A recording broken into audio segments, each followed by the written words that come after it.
pengalaman yang berlaku pada seorang ibu dan juga anaknya. Pengalaman yang disebutkan ini berlaku beberapa bulan yang lalu, pada tahun 2011. Bayangkan para pendengar Ria 897. Ibu yang bernama Kak Kamsina berkongsi pengalaman yang menakutkan ini. Kata Kak Kamsina dan juga anaknya Rahayu, kisah ini yang berlaku beberapa bulan lalu diceritakan dalam email yang ada di hadapan saya. Emailnya agak panjang, tapi akan saya beritahu anda dahulu cerita yang mengakibatkan gangguan ini berlaku.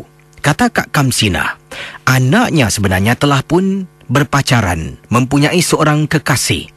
Dan kekasih ini dikenali oleh anak Kak Kamsina. Okey, dikenali oleh Rahayu di laman internet. Apabila mereka berjumpa akhirnya, si kekasih ataupun si lelaki ini dah memang suka pada anaknya. Anaknya berbelah bagi. Sebab perwatakan di dalam internet lain. Bila dah jumpa, perwatakannya, penampilannya agak berbeza dan tidak sangat berkenan. Tapi oleh macam mana pun, si lelaki ini telah pun mengikuri Rahayu, anak kepada Kak Kamsina, pulang ke rumahnya. Apabila ibunya tidak merestui perhubungan mereka, di mana anaknya pun berbelah bagi nak atau tidaklah. Akhirnya, lelaki ini telah pun melakukan sesuatu. Oleh kerana lelaki ini mengikut Rahayu pulang secara sembunyi-sembunyi. Jadi dia tahu mana Rahayu tinggal, tingkat berapa, di mana rumahnya. Telah pun menggunakan kaedah sihir untuk mendapatkan Rahayu menjadi kekasihnya. Jadi sejak itulah pelbagai gangguan sampaikan Rahayu yang kadangkala harus bekerja di waktu malam, menelefon ibunya untuk turun ke bawah, temankan beliau, menjemput beliau daripada tepi jalan apabila beliau turun daripada transport tempat tugasnya, dan dari situlah ibu dan beliau akan pulang ke rumah. Kisahnya diteruskan. Setelah ibu Rahayu tahu, Kak Kamsina tahu yang anaknya dah terkena gangguan. Jadi hampir setiap kali anak bertugas malam, Kak Kamsina akan turun ke bawah dan temankan anaknya. Tapi sebelum tu, dalam perjalanan anak akan telefon, suruh ibu turun ke bawah. Kisah akan saya teruskan. Pengalaman gangguan sihir.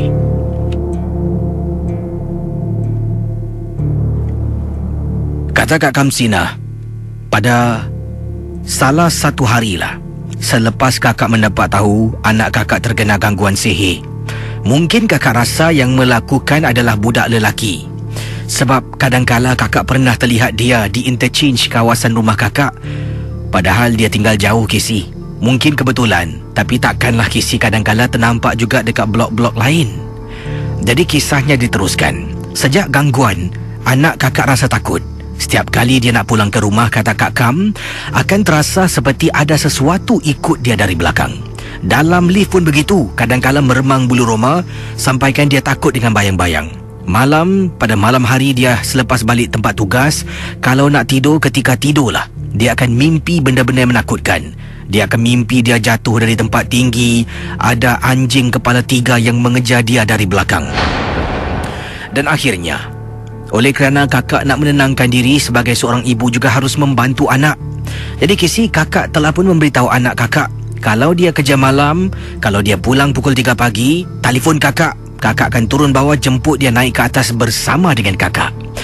Jadi Kisi, gangguan mula berhenti setelah kakak berkali-kali tidak pernah putus. Setiap kali dia balik 3 pagi, kerjalah, kakak akan jemput dia daripada mungkin berhentian bas tepi jalan depan rumah, dan kami akan jalan bersama naik ke rumah. Jadi selalunya perasaan takut anak kakak akan hilang apabila kakak hadir bersama dengan anak kakak. Sampailah pada satu malam, para pendengar Ria 897, kata Kak Kam, waktu tu anak telefon, kakak pura peluk perut sedang sakit mengulas, tak tahan Kisi nak ketandas. Jadi anak kata akan sampai lagi 5 minit. Anak tanya, mak turun lagi 5 minit, Ayu sampai. Jadi Kak Kam dah keluar rumah, dah picit lift, tiba-tiba tak tahan, masuk balik dalam rumah, pergi tandas. Kisi, niat di hati nak cepat-cepatlah Kisi lepaskan hajat, kemudian turun ke bawah. Apa yang berlaku? Setelah kakak lepaskan hajat, kakak jenguk keluar saja dari pintu rumah, terperanjat. Nampak van company anak kakak berlalu pergi. Rumah kakak betul-betul menghadap road. Jadi nampak van berlalu pergi. Ni van anak company anak aku ni. Kata Kak Kam, kakak terus bergegas pergi ke parapet ataupun tembok di hadapan rumah tu, di depan koridor. Kakak jenguk ke bawah. Alangkah terperanjatnya, kakak nampak anak kakak berjalan dengan seorang wanita. Dan wanita itu menyerupai kakak. Bila kakak lihat, Casey, kakak terus masuk ke dalam rumah. Kakak ambil telefon. Kakak telefon anak kakak. Berkali-kali telefon Casey. Mungkin dia tak perasan yang kakak telefon, kata Kak Kam.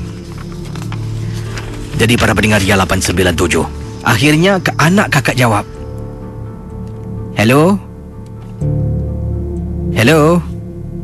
Hello? Ayu Siapa ni?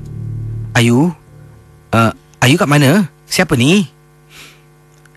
Ayu kat mana? Ayu dalam lift. Ni siapa ni? Ni Mak Ayu. Mak! Casey, rupa-rupanya, dipendekkan cerita kata Kak Kam, anak kakak ingatkan yang tadi menanti di kolong blok adalah kakak. Dan waktu itu dia berada dalam lift dengan benda tu. Benda yang dihantar oleh lelaki menghantui anak kakak.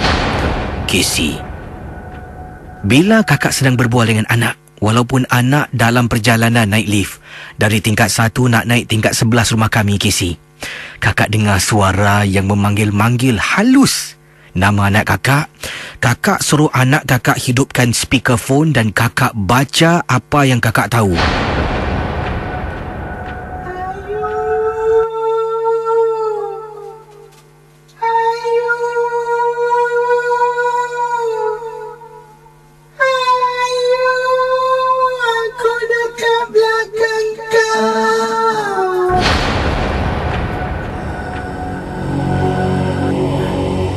Kakak dengar suara sayu-sayu memanggil nama anak kakak. Anak kakak dah terpekik-pekik dalam lift, Casey.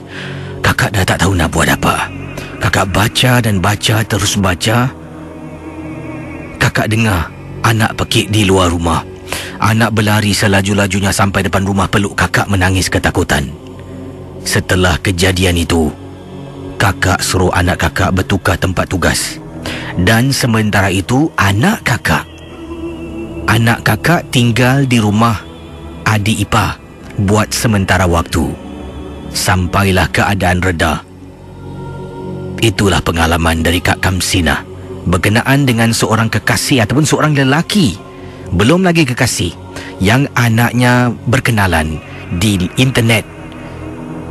Di internet, perwatakannya cantik, baiklah orangnya. Bila dah jumpa, indah kabar dari rupa.